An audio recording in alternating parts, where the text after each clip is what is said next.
जो बोले सो निरपै। भगवान वाल्मीकि जी महाराज की जय। श्री श्री 108 सतगुरु गुरु ज्ञाननाथ जी महाराज की जय।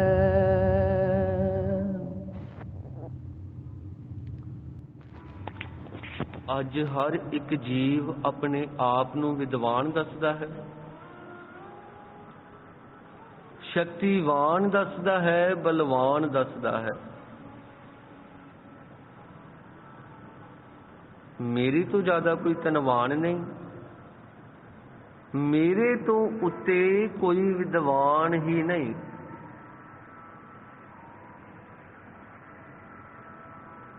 ਮੇਰੇ ਤੋਂ ਜ਼ਿਆਦਾ ਕੋਈ ਬਲਵਾਨ ਨਹੀਂ ਹੈ। ਸਤਿਗੁਰੂ ਗੁਰੂ ਗਿਆਨਾ ਜੀ ਮਹਾਰਾਜ ਬਾਣੀ ਵਿੱਚ ਸਮਝਾਉਣ ਦਾ ਯਤਨ ਕਰਦੇ ਨੇ ਕਿ ਇਹ ਇਨਸਾਨ ਕਾਹਦਾ ਮਾਨ ਦੇਹੀ ਦਾ ਕਰੀਏ, ਕਾਇਆ ਝੂਠੀ ਇੱਕ ਛਲਾਵਾ। ਜੋ ਤੁਰਦੀ ਇੱਕ ਸਾਹ ਸਹਾਰੇ, ਇਸ ਕਾਇਆ ਤੇ ਕਾਹਦਾ ਦਾਵਾ। ਕਾਹਦਾ ਮਾਨ ਕਰਦਾ ਹੈ?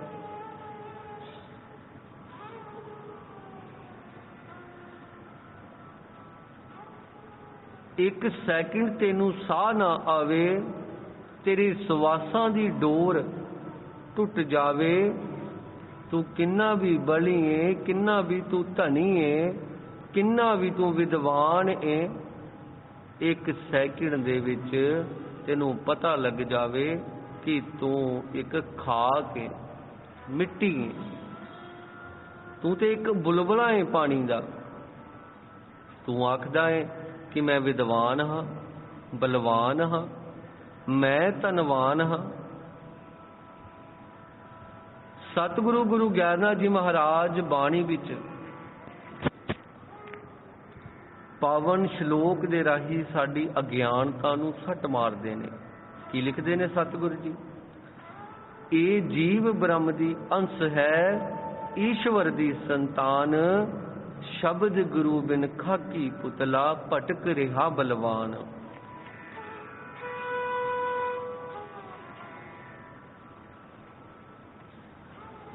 ਅਸੀਂ ਅਗਿਆਨੀ ਆਪਣੇ ਆਪ ਨੂੰ ਬਲਵਾਨ ਦੱਸਦੇ ਹਾਂ, ਪਰ ਸਤਿਗੁਰੂ ਜੀ ਤਾਂ ਇੱਥੇ ਸਾਨੂੰ ਮਾਨਵ ਜੀਵਾਂ ਨੂੰ ਉਪਦੇਸ਼ ਦੇ ਰਹੇ ਨੇ ਕਿ ਇਨਸਾਨ, ਇਹ ਆਦਮਜਾਤ, ਸ਼ਬਦ ਤੋਂ ਬਿਨਾ ਤੂੰ ਇੱਕ ਪੁਤਲਾ ਹੈ। ਇਹ ਪਸ਼ੂ ਪੰਖੇਰੂ ਲੱਖਾਂ ਹਜ਼ਾਰਾਂ ਗੁਣਾ ਤੇਰੇ ਤੋਂ ਚੰਗੇ ਨੇ। ਤੂੰ ਆਪਣੇ ਆਪ ਨੂੰ ਬਲਵਾਨ ਦੱਸਦਾ ਹੈ, ਪਰ ਬਾਣੀ ਦੱਸਦੀ ਹੈ ਕਿ ਜੋ ਜੀਵ ਸ਼ਬਦ ਤੋਂ ਬਿਨਾ ਅਧੂਰਾ ਹੈ,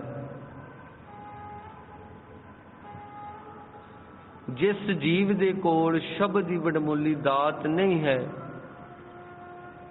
ਉਹ ਜੀਵ ਫਿਰ ਚਾਹੇ ਪੁਰਸ਼ ਹੋਵੇ ਚਾਹੇ ਉਹ ਇਸਤਰੀ, ਉਹ ਇੱਕ ਪੁਤਲੇ ਦੀ ਤਰ੍ਹਾਂ ਹੈ।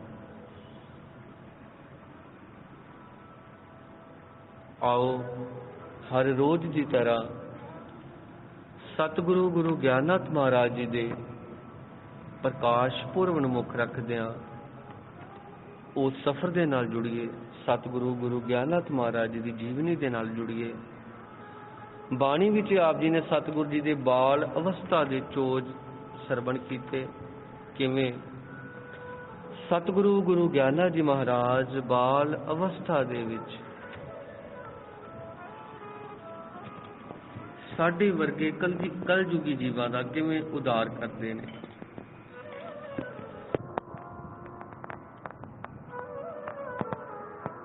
ਸਤਿਗੁਰੂ ਗੁਰੂ ਗਿਆਨਾ ਜੀ ਮਹਾਰਾਜ ਜਦੋਂ 6ਵੇਂ ਸਾਲ ਦੇ ਵਿੱਚ ਹੋਏ ਤਾਂ ਮਾਪਿਆਂ ਦੇ ਵੱਲੋਂ ਇਹ ਵਿਚਾਰ ਕੀਤੀ ਗਈ ਕਿ ਆਪਣੇ ਪੁੱਤਰ ਨੂੰ ਕਿਸੇ ਵਿਦਵਾਨ ਦੇ ਕੋਲ ਪੜ੍ਹਨੇ ਦੇ ਲਈ ਭੇਜਿਆ ਜਾਵੇ। ਕੀ ਵਿਚਾਰ ਕਰਦੇ ਨੇ? ਸਤਿਗੁਰੂ ਚੌਧਰੀ ਪਾਤਸ਼ਾਹ ਗੁਰੂ ਗਿਆਨਨਾਥ ਮਹਾਰਾਜ ਜੀ ਦੇ ਚਰਨ ਸੇਵਕ ਸਤਿਗੁਰੂ ਪੂਰਨਨਾਥ ਜੀ ਮਹਾਰਾਜ ਲਿਖਦੇ ਨੇ, ਪਹੁੰਚੇ 6ਵੇਂ ਸਾਲ ਜਾਂ पूरन गुर करतार, पुत्र पढ़ने पाउण लई मापे करन विचार। विचार हो रही है परिवार दे विच कि पुत्र नूं किसी विद्वान दे कोल पढ़न दे लई भेजिया जावे।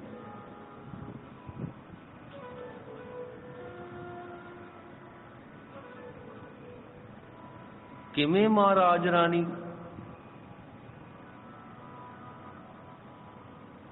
सतगुरु जी दे पिता जी सरदार हाकम सिंह जी नूं बेनतियां करदी है। माता जी आखदे ने, पूजनीक सरदार जी स्वामी सिर दे ताज, बेशक अपने ज्ञान नूं पूजे पिया समाज। बेशक अपने लाल दी शोभा करे जहान, करन पए पर दखना बेशक शरदावान। कि साडे पुत्र दी पूरे संसार दे विच चाहे शोभा हो रही है, ये पूरा समाज चाहे साडे पुत्र दे नाम दा गुणगान करदा पिया है। साडे पुत्र दी चंद्रमा दी तरह चारे पासे लो है। साडा पुत्र चाहे फुल्लां दी तरह खुशबूहां वंडदा फिरदा है।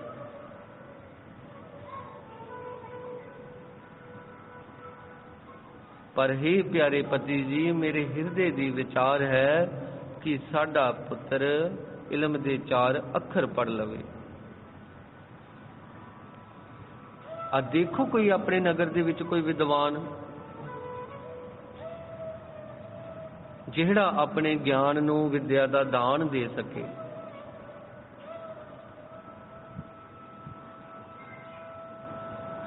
चाहे साडे पुत्र दीयां सिफतां लखां हो रही ने, पर ही सरदार जी ये विद्या जो है ये तीसरी अख है। किवें माता जी इस विद्या की वडियाई करदी है। इस समय नूं सतगुरु पूरन नाथ जी महाराज लिखते हैं कि शास्त्र विद्या, शास्त्र वेद पुराण जो दुनिया विच महान। शास्त्र वेद पुराण जो दुनिया विच महान, ये विद्या दिया बरकतां विद्या दी संतान। विद्या कड्डे पर्वतों हीरे नीलम लाल, मोती लभे सागरों पुरुषां विद्या नाल। धरती अंदर प्रभु ने बख्शे लख भंडार, हासिल कर दे उन्हां नूं विद्या दे दिलदार। लोहा कोला बिजलियां सब विद्या दी दात, गोरी कीती जिन्हां ने दिन नालों भी रात। इस तरह सतगुरु पूरन नाथ जी महाराज उस समय नूं बयान करते हैं कि किवें माता राज रानी जी सतगुरु जी के पिता जी सरदार हाकम सिंह जी नूं इस विद्या की वडियाई दे नाल जोड़ते ने, विचार करते हैं आपस दे विच इस विद्या के बारे। जदों ये विचार सरदार हाकम सिंह जी अपनी पत्नी भाव सतगुरु जी के माता जी राज रानी जी के कोलों सुनते हैं कि जो नगर के उस समय के विद्वान ने साहिब सिंह जी, उन्होंने मिलन के लिए सतगुरु गुरु ग्यारनाथ महाराज जी के पिता जी सरदार हाकम सिंह जी तुर पैंदे ने।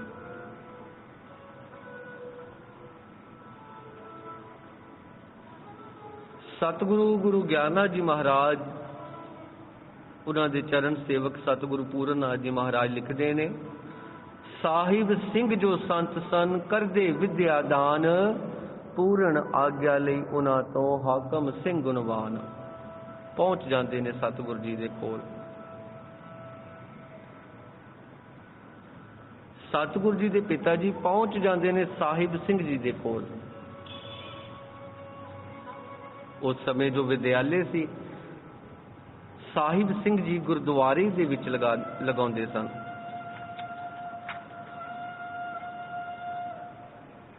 सारी विचार जाके साहिब सिंह जी दे नाल सरदार हाकम सिंह जी करते हैं।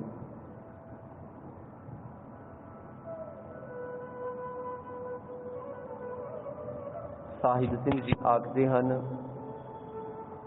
पिता सरदार हाकम सिंह जी नूं कि तुसी अपने पुत्र नूं साडे कोल पढ़न दे लई ले आओ।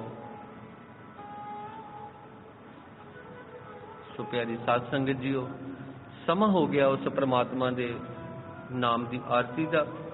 आओ रल मिल परमात्मा वाल्मीकि महाराज जी के नाम की आरती का गुणगान करिए। कल आप जी सरवण करोगे इसी तरह कि किमें परिवार सतगुरु गुरु ज्ञाना जी महाराज जी नूं पढ़ने पाउण दे लई किमें तैयार हो रहा है, किमें खुशियां मना रहा है। सो आओ अपनी रसना नूं पवित्र करिए, मना नूं निर्मल करिए। उस परमात्मा त्रैकालदर्शी भगवान वाल्मीकि महाराज जी के नाम की आरती का गुणगान करिए। अरदास करिए सरबत दे भले दे लई। अरदास करिए अपने लिए कि हे सतगुरु जी कृपा करो असी आप जी की बाणी नूं हिरदे विच वसा उस ते चलण का यतन कर सकीए।